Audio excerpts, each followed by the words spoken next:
3, 2, 1, hi.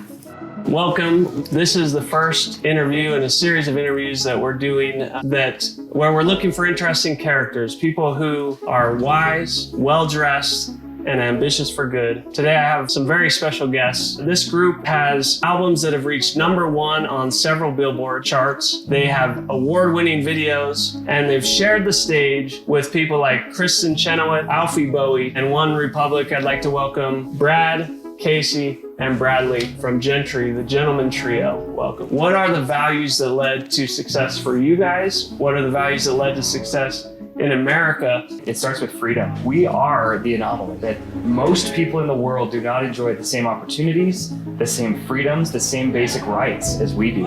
What values, principles, and attributes led to your success individually? This group has only come out as a result of hard work. Success isn't one grandstand action or event. It's just the grind, every single day, just a little bit of good every single day. And you can get a lot further, a lot faster by treating people with respect and kindness. We're all here, let's try to figure it out together. Because entertainment is meant to entertain, but also to inspire. If you can do both, then you've got something that's so much more than just a good time. You can change people's lives. If I learned anything about fashion as a musician specifically, it's that if there are any rules, ignore all of them. If you're comfortable, you can be your best self. Being a gentleman is becoming a lost art. You've got to understand that there is something better. It may come as a bit of a surprise, but I think one of the keys to our success is authenticity. We earnestly desire to be the best we can be. Welcome. This is the first interview in a series of interviews that we're doing where we're looking for interesting characters, people who are wise, well-dressed, and ambitious for good.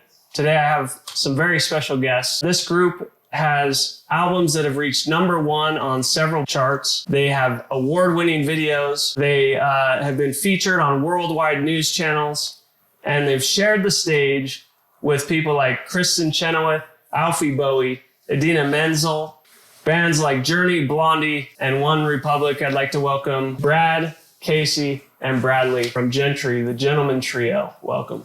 Thank you. Thank you very much. My first question is for Casey. Have you ever thought about changing your name to Brad? Yes, we've heard that many times.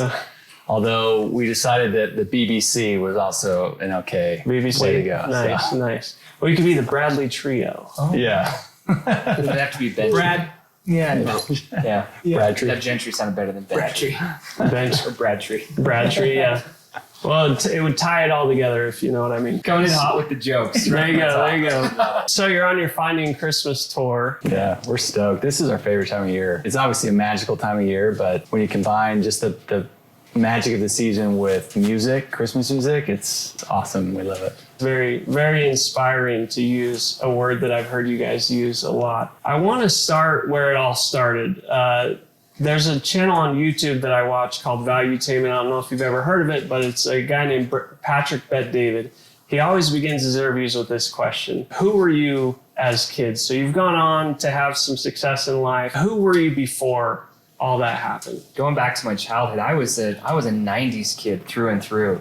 It was every spare second I was outside playing sports, riding bikes. Music kind of snuck up on me later in life, more like my high school years. It kind of took me by surprise, but I got involved with musical theater and found that it was every bit as fun as sports. How old were you when you kind of got into musical theater? I was 15. I was in 9th grade, and I had just joined the choir because all my buddies who I played football with had joined choir, and that's where all the girls were. So naturally, I had to join choir.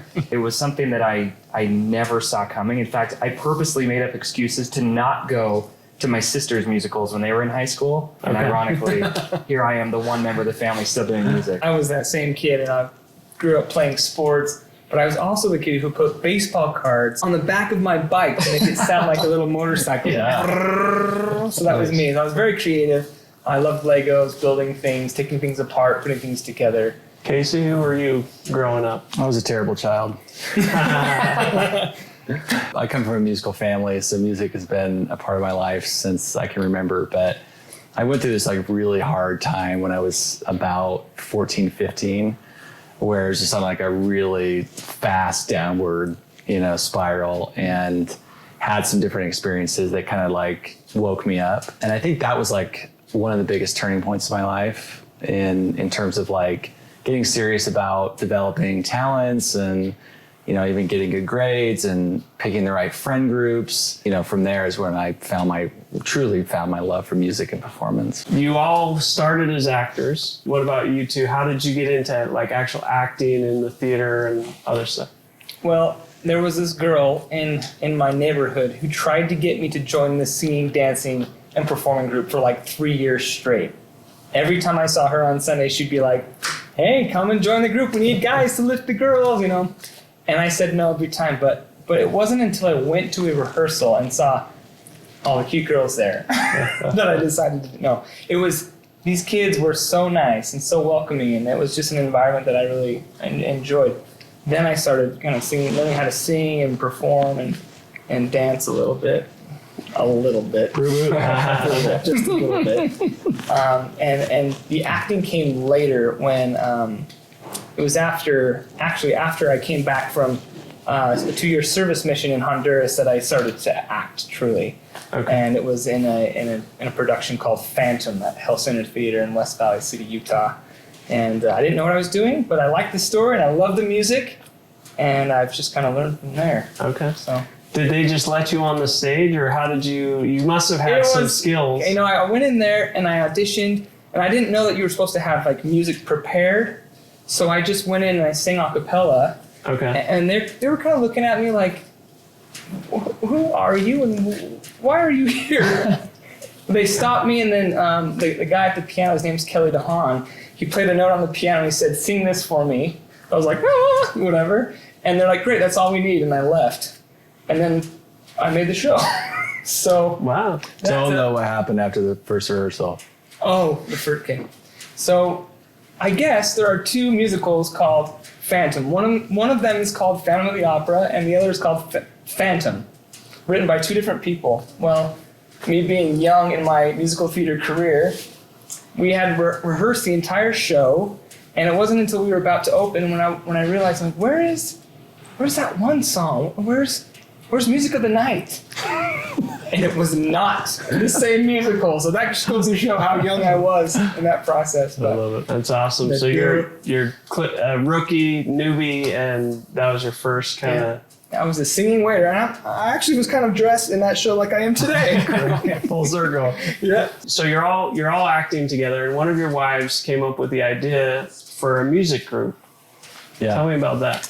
So my wife had just gone to an event where she saw a men's group perform, and they were younger. They were like probably early 20s, and we were hanging out at my house, and she just says, "You guys should form a group, like a boy band," and we literally laughed about it. But she's like, "No, seriously, you should form a group and be like men, not boys, be like a man band." And we had a friend visiting at the time from LA, and she just kind of went off and like, "Yes, that'd be amazing, because every date I go on, like, the guys they aren't what I want, they aren't like traditional, like old school gentlemen." And we're like, "Really?" We're probing her and trying to understand where she was coming from. And that idea kind of sparked this light bulb of like, yeah, this is something that, resonates with us, kind of the like traditional principles and stuff, and that we thought the world could benefit from. And there was like kind of a fashion element to it too, of like, oh, it'd be kind of interesting from like a branding perspective to be like the gentleman brand meets music, and kind of have like deeper meanings and principle-based, music and messages and stuff. So that's kind of how it started. One of the things that I've seen in your videos is this hashtag lift where you live. And you go around surprising people either in airports that their flight gets delayed, or just super fans that have maybe a struggle in their life. Or as you look back on this, you've been doing it for a while. As you look back on these surprises and these things, is there one that sticks out, like that really touched you or that comes to mind?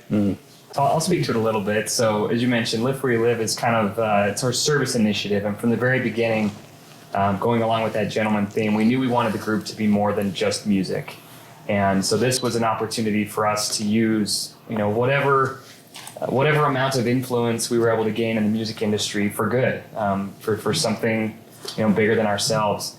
And as you mentioned, we've done a few of them. I think for me, one of the first ones that we ever did, it was for a young man named Josh Jones, and it was just kind of this situation where we got a random email hearing about his kind of unfortunate situation, diagnosed at an early age with a brain tumor, was able to kind of live in remission for almost 10 years, then it just came back with a vengeance, and it was quite humbling, I would say, to receive an email where essentially someone's last dying wish was, this would mean the world if you could come and help us put on this surprise prom for this young man, because he wasn't able to go to the school's prom.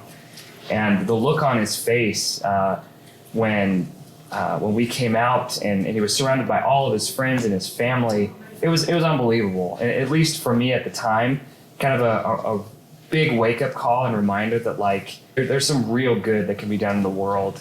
In our case with music, but all around us, regardless of what you're doing. Like, just get out and do something. There are people in need. Look at what you're doing, look at what you have to offer, and just go give. Nice.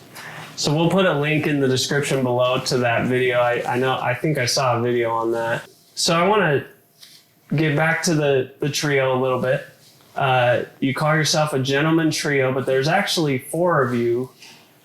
Steven, he's your accompanist. Does he not accompany you to interviews? I guess not, Steve. Steven is like one of the most talented guys I think any of us know, and yet he's very much like he doesn't like seek the limelight. Okay. He's more than happy to like sit out interviews and anything that puts the spotlight on him. And you might appreciate this, but we're seriously considering creating a Where's Steven book. Like Where's Waldo? Yes. I know. I feel like he's going to pop out somewhere. And he might. You never know. Hey guys, I've been here the whole time. But yeah, no, he really is the 4th member of the group. He's been with us from the very beginning. He's the first phone call we made. After the discussion of like, okay, there's something that could be interesting here. He's the first guy we called because we knew that we needed somebody with that kind of musical knowledge to like pull our voices together and make something that was unique to us. Yeah. Well, another thing that's unique to you is I think the quality of videos. I've been talking with people over the past couple weeks. They always refer to your videos. Very good quality. If you haven't seen their channel, check it out on YouTube. We'll put a link in the description below to that. Where do you guys come up with the concepts for the videos? Like, what's your secret? How are you producing that good content? Airplanes. Yeah, airplanes. Airplanes, fires. Okay. Calm spaces. Yep. Really. No, there must be a story behind that. Well, for me, like the videos that I've worked on and have done, like airplanes are amazing because there's no distractions, especially like 3 or 4 hour flights where I can just like hone in and like visualize how it all would come together, and like Oh Holy Night and Don't Let Go, and some of our like narrative videos have all come when I have like dedicated time. I mean, I have 4 kids, and so like home is often like, you don't have that secluded like alone time. Yeah. Especially when you're gone so much. When you're home, you try to be home. Right. And then when you're on the road and driving, and it's hard to like have time to focus in on stuff. But nice. The next part of the interview, I want to jump into what I call Wise Up. So the audience is aware, MyNiceTie's mission is to help save America, help unite America. We call it the Last Hope Project. And the Last Hope Project, those are the words of Abraham Lincoln. He said, America is the last best hope for the world. And it's all about figuring out what are America's traditional values. And we call that Wise Up. So we want to wise up. And then once we know what the values are that we should stand for, we suit up, we prepare ourselves. So that's the second point, wise up, suit up. And then the last part is speak up. So what are you going to do about it? The next section of this interview is wise up. So in other words, what are the values that lead to success?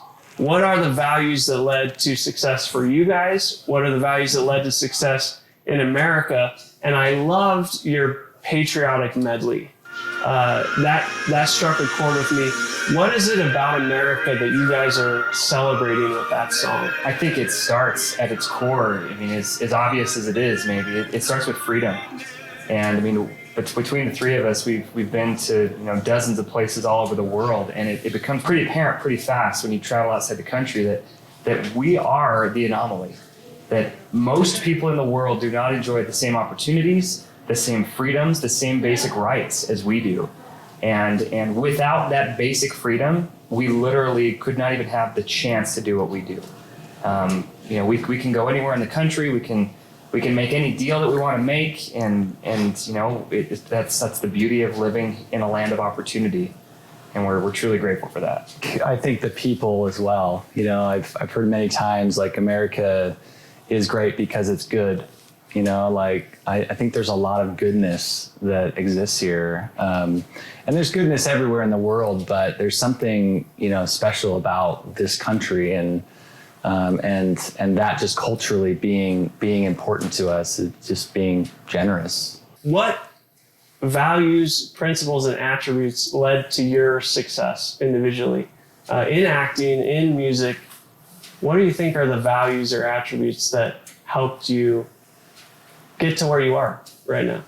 Well, I think I'll just start by saying hard work. This group has only come out as a result of hard work.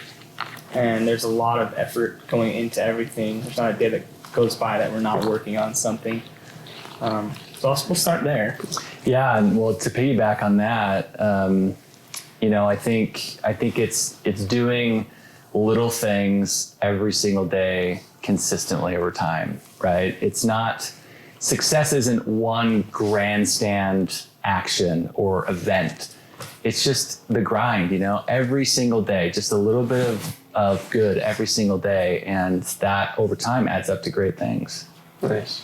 Yeah, I mean, to echo as a third, everyday greatness is critical to building anything that's going to last. It doesn't matter if it's a music group, if it's the most amazing piece of architecture in the world. Like it took daily consistent effort, a lot of planning, a lot of execution, sometimes learning from a lot of failure.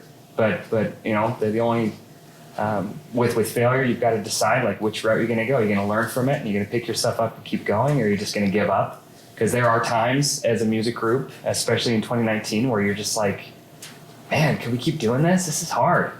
But that's the reality with building anything that lasts. It takes a lot of consistent effort. And it doesn't matter what it is. I mean, I think a lot of people would think, oh, like music, like that'd be so much easier than my thing that I'm working on. It's not. Like it could be ties, it could be music, it could be anything.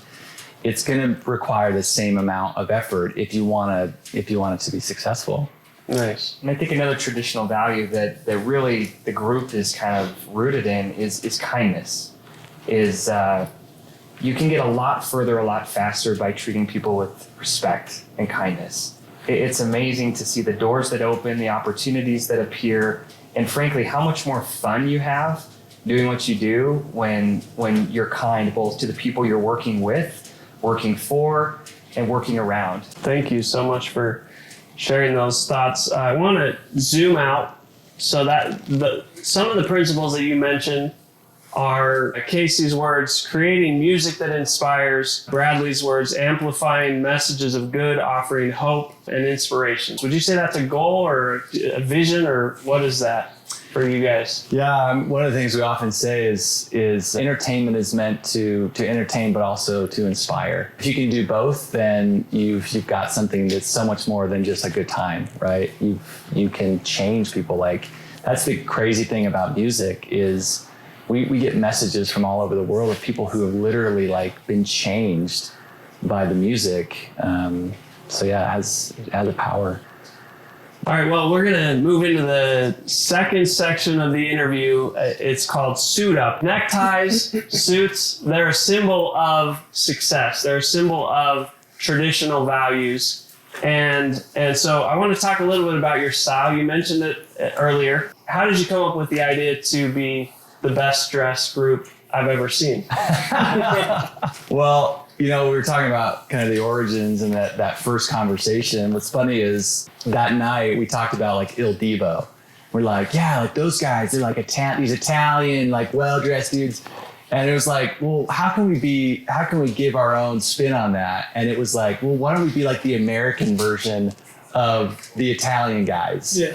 And so like our first looks were very much like nautical and like, yeah, white pants, and White blazer. pants. And we had blazers and blue jeans with nice shoes, Yeah. and then it was, dad's suit. That's what it looked like. 'Cause for a good time, go back and look at Gentry in the beginning. The first Our photos. suits were Good very photos early on. untailored. Good hairstyles, good clothing options, white pants. Yeah.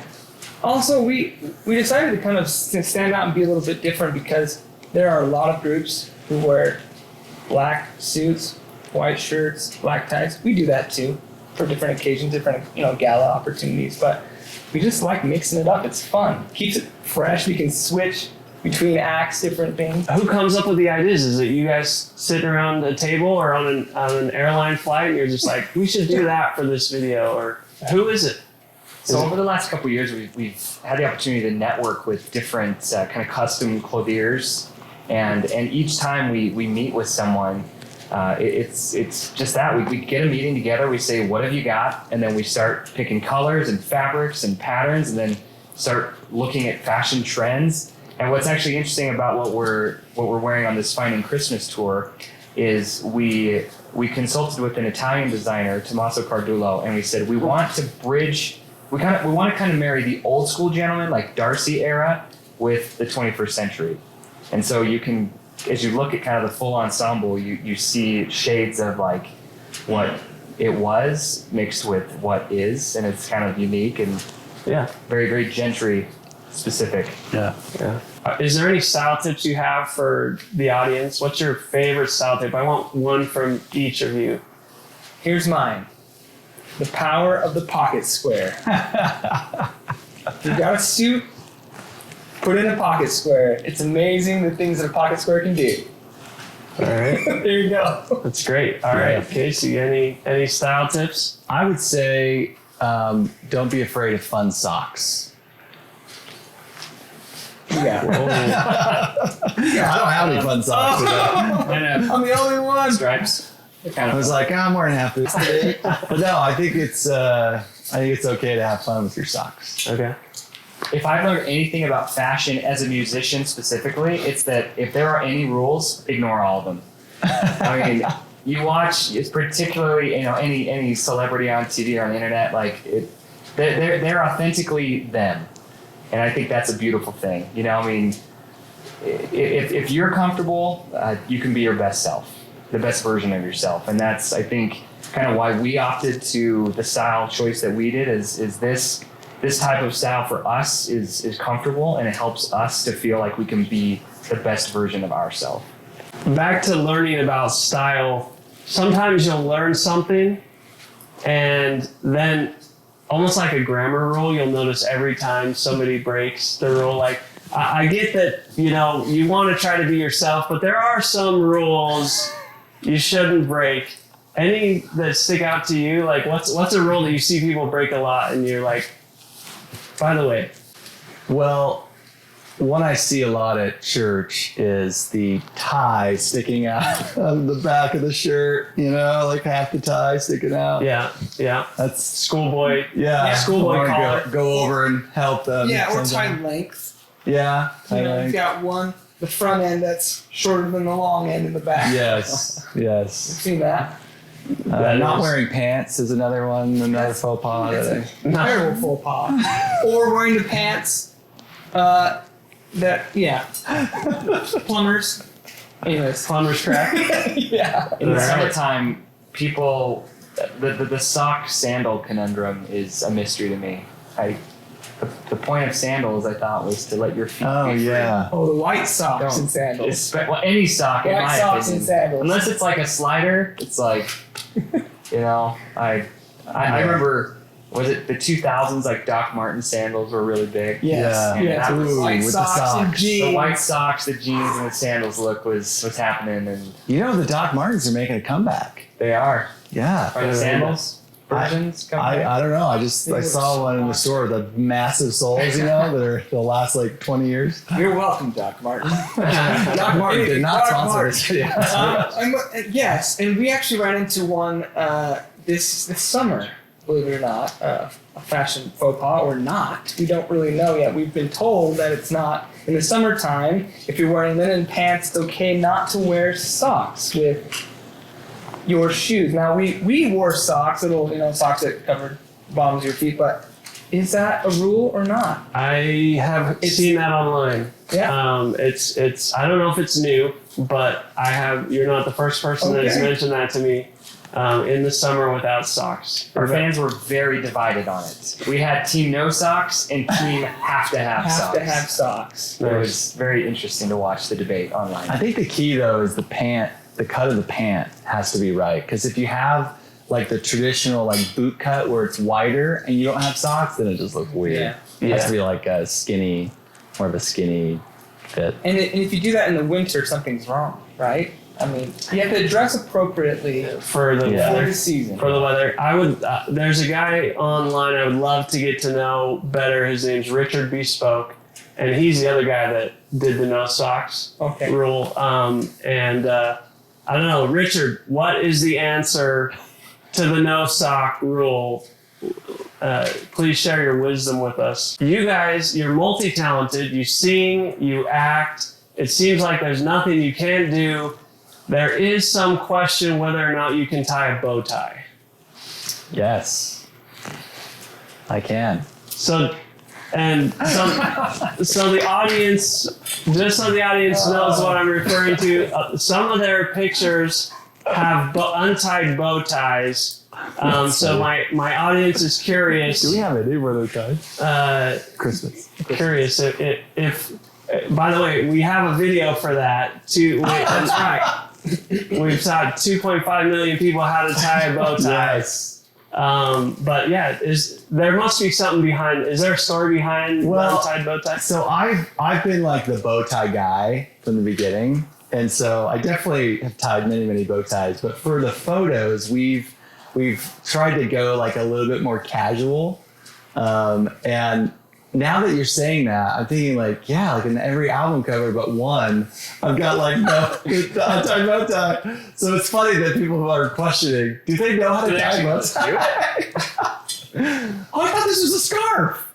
I didn't want to make assumptions. I was gonna, but there is a video for that. Perfect. You can safely assume that I will be watching that video because I've tried to learn how to tie a bow tie, and one of two things happens. Either Casey awkwardly stands behind me and has to tie it, because tying a bow tie from the front is It's hard, yeah. It's a little hard, yeah. And then you just buy one that looks perfect every time. Yeah. It takes me 2 seconds. Yeah. But and this is maybe just a personal rule for bow ties, but one of the things I love about a self-tied bow tie is it's a little bit messy. Yeah. It's kind of like your pocket square. Some people just like to throw it in. That's what I love about a self-tied bow tie. It's like, it's never totally perfect. What do you guys think about that? Comment below. How should your self-tied bow tie be tied? Should it be crisp and perfect, or should it be a little bit flared up? What are your favorite color ties? Any favorites? I love a good black skinny tie. Black is I tend to wear that the most. black skinny. Whatever vibes with the outfit. Nice. Whatever makes sense. Okay. What about knots? Necktie knots. You guys have a favorite knot? I have one. One knot? Yeah. What is it? I think it's a double Windsor, Okay. or maybe it's a single. I don't know. Maybe you'll show me which one it is. Yeah, I've so- done it for 15 years. So the double goes around twice. So it goes around this way, and then around. It must the be a front. single Windsor then. Okay. Yeah. Nice.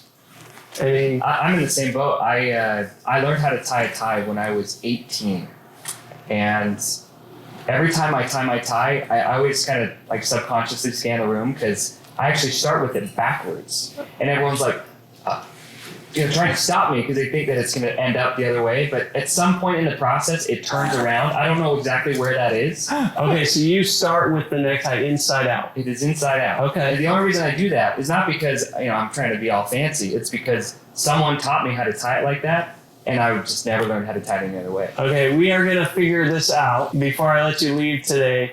It's most likely either the Nicky knot or the Shelby knot because it starts inside out. I want to do a little activity, if you guys will bear with me. I want to have a tie-tying contest. Okay. And I've actually brought you guys ties from MyNiceTie. These are yours to keep.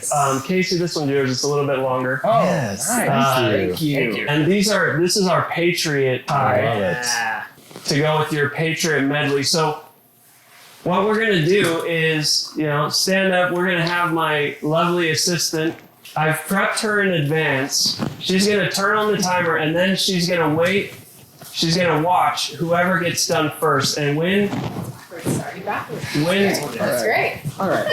So when we get done, she's going to call out the time. So when you see someone get done, just call out the time. And we're going to see who can win. I really hope I don't lose. But it's not about me. I want to see which of you can tie a tie the fastest. Start crossing. I have a question. Sorry. Really quick before we start. Yeah. Is it question time? It is question time. What type of knot does it have to be? It can be any knot. Any knot. It could be a Shelby or a Nicky knack. Yeah. How about the Gentry knot? Yeah. Ooh. See? Oh. You can answer that. Okay, so she's going to start the timer. She's not going to call out the time until it's cinched up. 3, 2, 1, tie.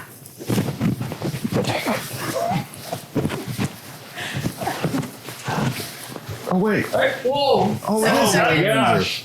8, 9 seconds. Oh, it wasn't. Technically wasn't. Sorry. Do you want to? Yeah. Oh my god. Oh, I got this going on. It's kind of nice. 18. Oh my gosh. It's pretty That's good. good. So Bradley won that, right? How does it look though? That's the question. Not bad. Good. Okay, I'm gonna have to practice a little next time. This is a little embarrassing. Yes. Which one did I do? That's the question. This is where your knowledge comes into play. Yeah, so actually I was debating whether I should race or watch which knots you guys do, but let's go through it. I got confused. I ended up doing a knot I never do.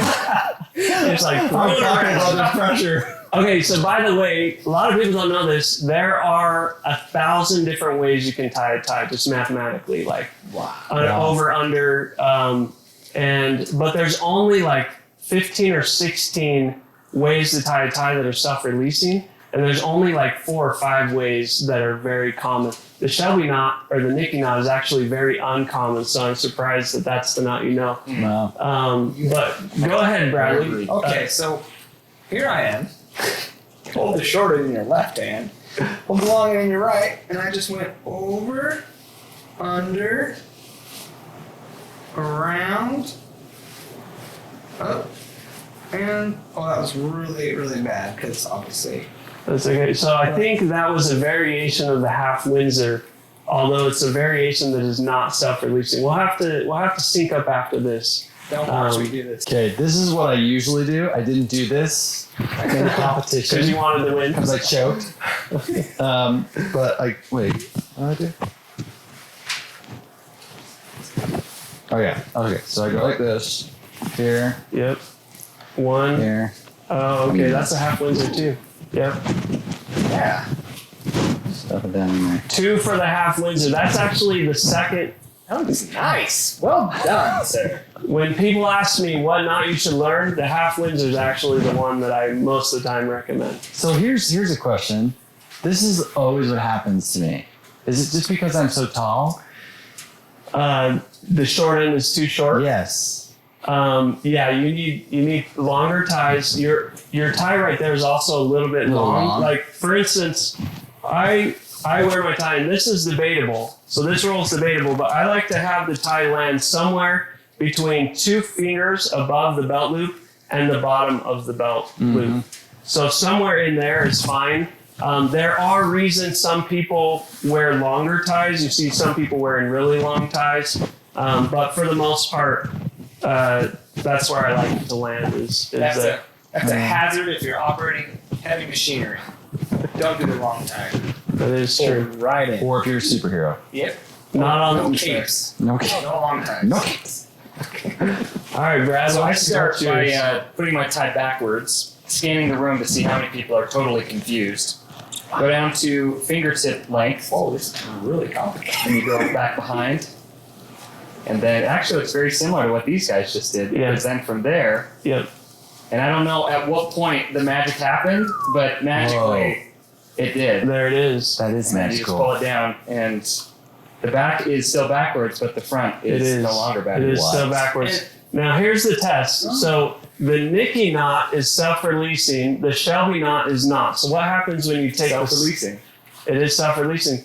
That is the Nicky knot. Oh, which actually, is it's not. No, it's not. Oh, that is the Shelby knot. We're all so unreleased. I have a channel for you guys Complicated. called MyNiceTie. Okay, we'll watch a check few it of these videos. All right. No, thanks guys for playing along. Those ties are yours. I got one for Steven over there too. Perfect. So enjoy. Talked about wising up. We talked about suiting up, and now we're talking about speaking up. And one of the big reasons I wanted to get to know Gentry more is because they're ambitious for good.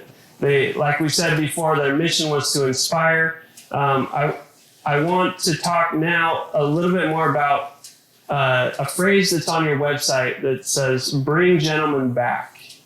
Being a gentleman is becoming a lost art.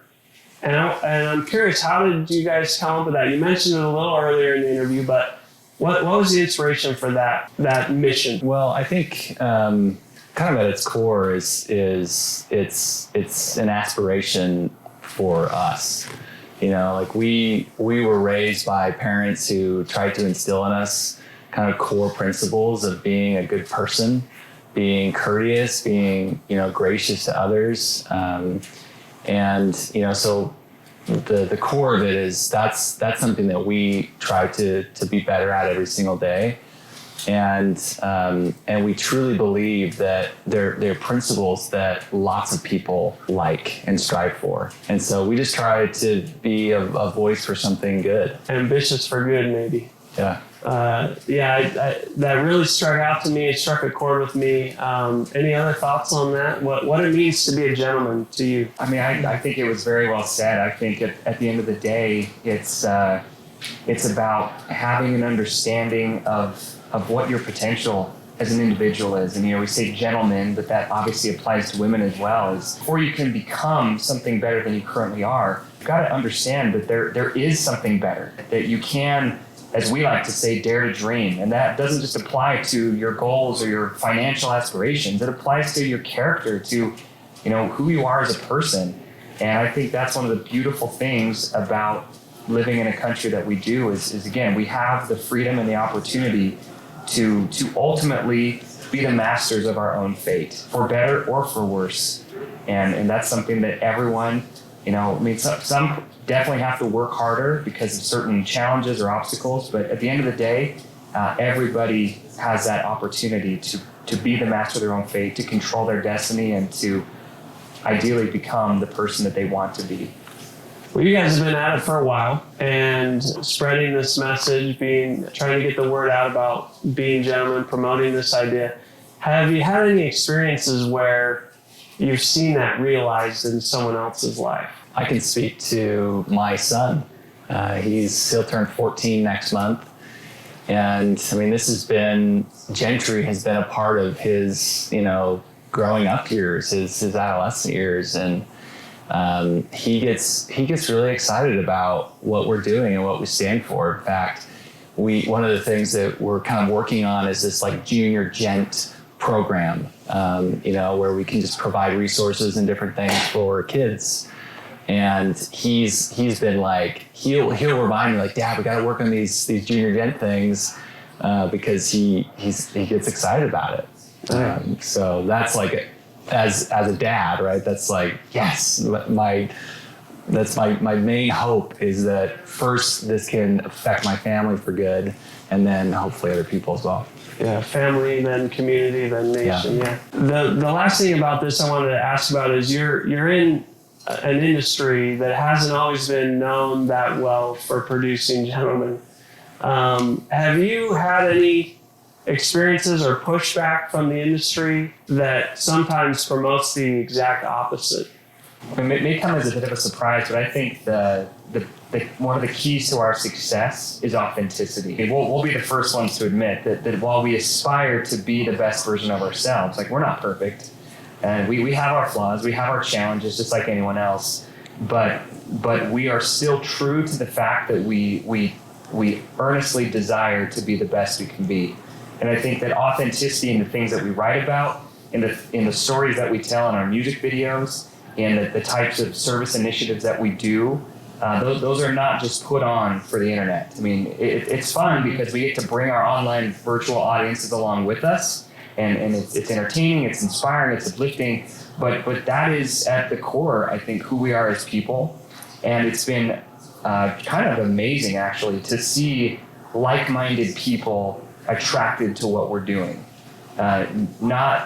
Irrespective of age, demographic, cultural upbringing, whatever the case may be, the principles that we try to demonstrate in what we do resonate with people at a very personal level, and it's been amazing to watch.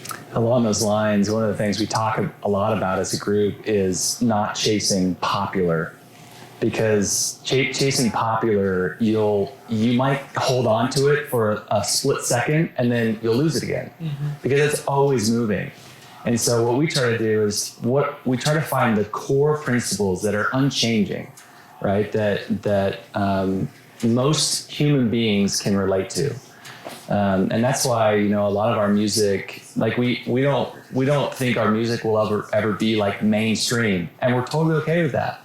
Because as niche as it is, there's still a lot of people that are looking for something like what we provide. Wow, that's awesome. My second to last question is, what's next? I know Casey's wife had the idea to form the group. What's Casey's wife thinking you guys should do now? Yeah. She gives us breadcrumbs, and just right now we have to finish the tour, and then we find out the next thing. Yeah. We release our next album in 2 days. Our new Christmas album, Noel, will be debuting music from that album on this tour specifically, but it'll be available for purchase starting November 25th. Okay, we'll put a link in the description below as well. Is there anyone you're looking to collaborate with that maybe the Gentlemen Wise could help you? That's what I call the people who watch this channel, the Gentlemen Wise. Is there someone that they could reach out, help you guys connect with? We definitely need to collaborate with the piano guys at some point. I mean, it's actually kind of crazy that we haven't collaborated with them yet. That would be a really fun one. Are we talking anybody? Yeah, anybody. Like, who would you? I mean, I don't know who all the Gentlemen Wise know, but they may have a connection. How about Andrea Bocelli or Celine Dion? Let's go straight for the stars here. Celine Dion. Straight for the stars. All right, guys. Barbara Streisand.